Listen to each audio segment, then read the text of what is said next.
Hello friends, welcome to Pebbles. நான் இன்னைக்கு செய்ய போகிறது வடா பாவ். பாவ் வந்து நம்ம கடையில் வாங்கிக்கலாம். இதுக்கு வந்து வடாவும் சட்னியும் செய்ய போகிறோம். பூண்டு சட்னி எப்படி செய்கிறதுனா பூண்டு கொஞ்சமாக மிளகாத்தூள், இதுக்கு வந்து புளி இல்லைன்னா ஆம்ச்சூர் பவுடர் ஆட் பண்ணிக்கலாம். இந்த சட்னி வந்து செப்பரேட்டாக செய்ய போகிறோம்.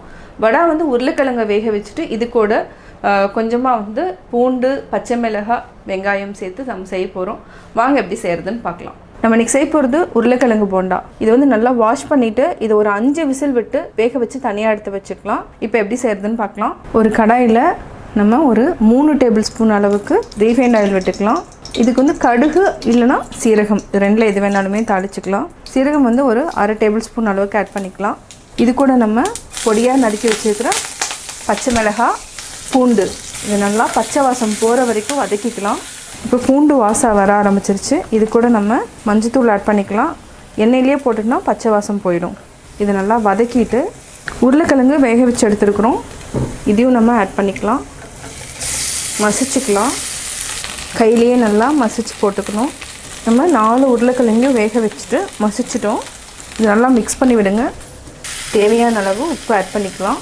இது கூட கொஞ்சமாக நம்ம மிளகாத்தூள் ஆட் பண்ணிக்கலாம். ஜாஸ்தி போட வேண்டாம், கொஞ்சமாக போட்டாலே போதும், ஏன்னா பச்சை மிளகாயே இருக்குது. ஒரு சிட்டிகை கரம் மசாலா, இது ஒரு 1/4 டீஸ்பூன் அளவுக்கு நான் ஆட் பண்ணியிருக்கிறேன். இந்த அளவுக்கு இருந்தாலே போதும்.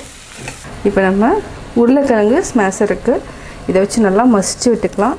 அதாவது கட்டி இருந்துச்சுனாலும் அப்படியே வந்து நல்லா கரைஞ்சிரும். நல்லா மசிச்சுக்கலாம்.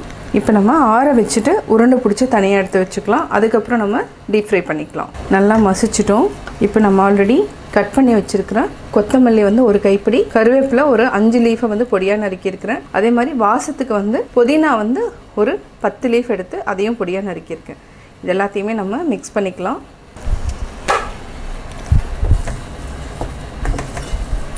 ஆறுனதுக்கப்புறம் நம்ம உருண்டை பிடிச்சிக்கலாம்.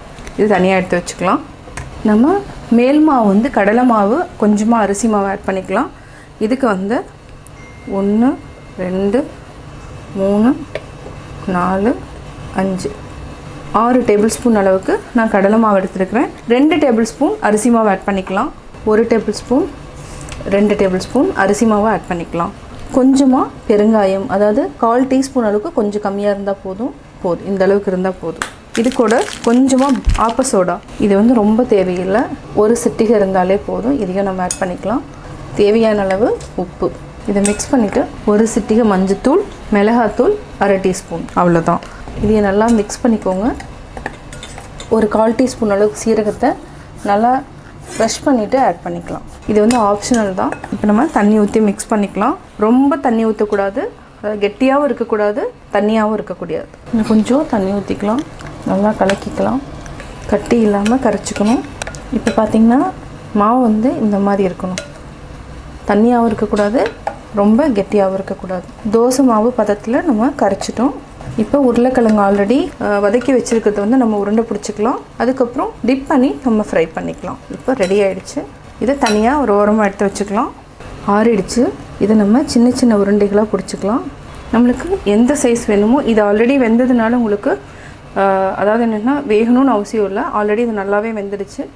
இதை நம்ம உருண்டைகளாக பிடிச்சி வச்சுக்கலாம். என்ன சைஸ் வேணாலும் நம்ம எடுத்துக்கலாம். பெருசாக இருந்தாலும் ஓகே. நான் வந்து என்னென்னா சின்ன சைஸ் வந்து உருண்டை பிடிச்சிக்கிறேன். நம்ம எல்லாத்தையுமே உருண்டை பிடிச்சிட்டோம். மாவு இந்த பதத்தில் இருக்கணும். இப்போ நம்ம ஆல்ரெடி உருண்டை பிடிச்சி வச்சுருக்கிறத எடுத்துக்கலாம். ஒரு கரண்டி வச்சுட்டு டிப் பண்ணிக்கோங்க. நம்ம உருளைக்கிழங்கு எடுத்துக்கலாம்.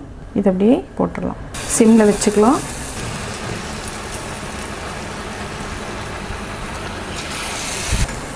மெதுவாக திருப்பி விடுங்க. இது 1 நிமிஷம் வரைக்கும் சிம்மில் வச்சுட்டு நல்லா வேக வச்சுக்கலாம். அதுக்கப்புறம் எடுத்துக்கலாம். வெந்துருச்சு. இப்போ எடுத்துக்கலாம். எண்ணெயை நல்லா வடிச்சுக்கோங்க.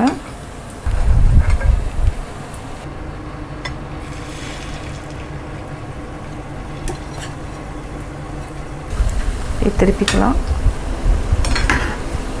இது ஒரு 1 நிமிஷம் வரைக்கும் நல்லா வேகட்டும். எண்ணெயை வடிச்சிட்டு எடுத்துக்கலாம். வடை வந்து நம்ம ரெடி பண்ணிட்டோம். இப்போ நம்ம பாவுக்கு வந்து மேலே சட்னி தடவணும். அதுக்கு வந்து ஒரு 40 பல் பூண்டு எடுத்துருக்கிறேன். 2 டேபிள் ஸ்பூன் மிளகாத்தூள், இது கூட நம்ம amchur powder 2 tablespoon add பண்ணிக்கலாம். ஆம்ச்சூர் பவுடர் கடையிலேயே இருக்கும், எவரெஸ்ட் ஆம்ச்சூர் பவுடர். இது புளி இருந்துச்சுன்னா புளி போட்டிங்கன்னா இந்த ஆம்ச்சூர் பவுடர் தேவையில்லை, இது வந்து புளிப்பு டேஸ்ட்டுக்காக தான். இது கூட தேவையான அளவு நம்ம உப்பு சேர்த்து அரைச்சிக்கலாம்.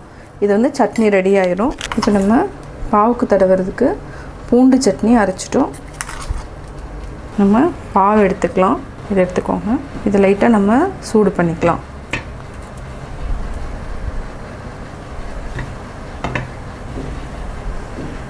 இன்னும் கொஞ்சம் நல்லா சூடாகணும். இதுக்கு வந்து அதாவது இடையில நம்ம கொஞ்சமாக கட் பண்ணிக்கலாம். அதாவது இந்தளவு கட் பண்ணிக்கோங்க. கட் பண்ணிவிட்டு நம்ம லைட்டாக பட்டர் தடவிக்கலாம். கூடவே நம்ம அரைச்சி வச்சுருக்கிற சட்னியும் தடவிக்கலாம். இதை அப்படியே வச்சிடலாம். கேஸ் ஆஃப் பண்ணிக்கலாம். ரொம்ப சூடு வேண்டியதில்லை, லைட்டாக சூடு பண்ணாவே போதும்.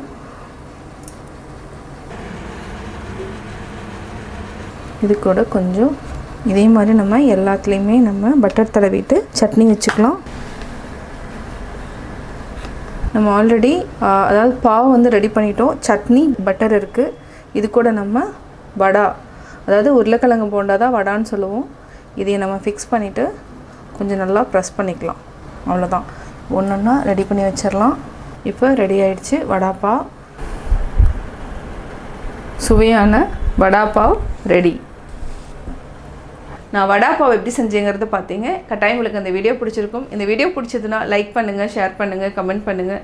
மறக்காமல் பெபிள்ஸ் தமிழ் சேனலையும் கோபி சுதா சேனலையும் சப்ஸ்கிரைப் பண்ணுங்கள்.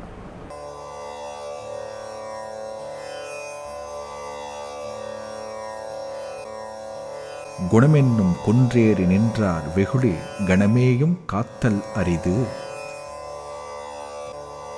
ஐம்புலன்களை அடக்கிய துறவிகளின் கோபம் ஒரு நொடிதான் இருக்கும். ஆனால் அந்த நொடி கோபத்திற்கு ஆளானவர்கள் அந்த கோபத்திலிருந்து தம்மை காப்பாற்றிக் கொள்ள முடியாது.